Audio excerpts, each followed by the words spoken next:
We all hold irrational beliefs. That was a video I created a couple of days ago. And I thought about it and thought about it and realized that I was not being entirely fair in that assessment. So let's explore again what I said in the video. I said we all hold irrational beliefs essentially because it is technically possible to look at somebody's belief and say like, well, it is not absolutely possible to prove that what you believe in is true. And therefore, technically, the belief has to be called irrational.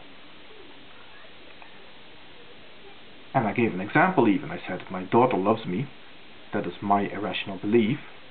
And I have an awful lot of evidence to support the idea that she loves me. And all the same, I cannot absolutely prove this. So, the belief is irrational. But then I mentioned a term, an important term. I said, but I believe this beyond any reasonable doubt. And I carried on. And this has been nagging at me ever since. What did I mean by beyond any reasonable doubt?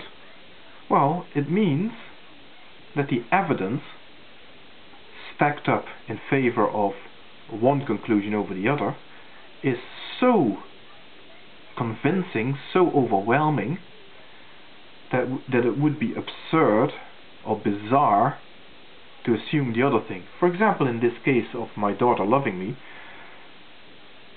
she expresses this so many times during the day that in order for that to be a lie, to be incorrect, she would have to be capable of the sort of level of deviousness and subterfuge that is simply beyond a 3-year-old.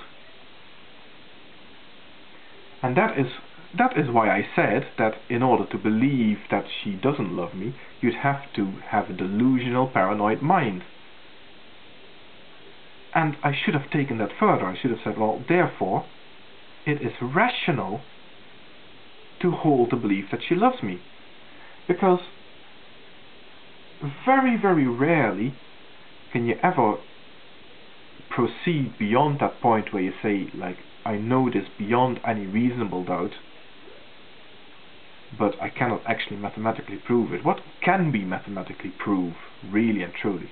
And all the same, we all lead our lives day after day and all day long based on premises that we simply know are true and we don't have to question all the time. The sun will rise tomorrow.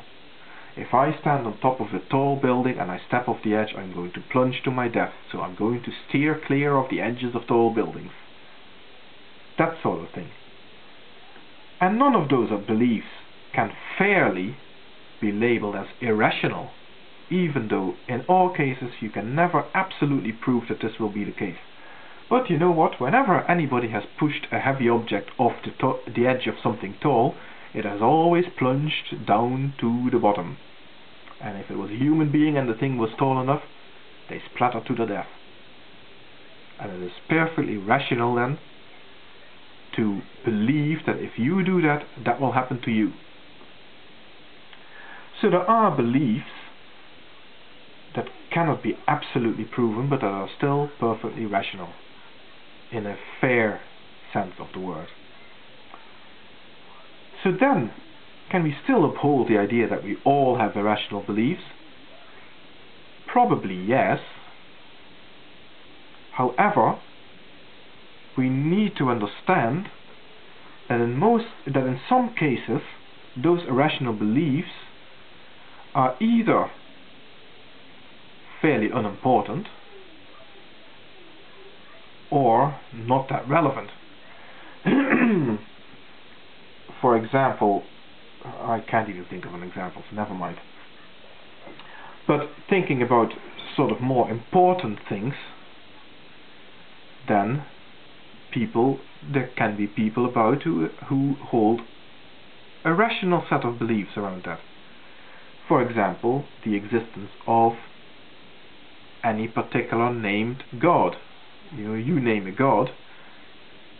Now, any God that I'm aware of any gods that people have scriptures about can be shown to be derived from a long historical mythological tradition, and is therefore certainly beyond any reasonable doubt the product of the human imagination, and therefore does not actually exist.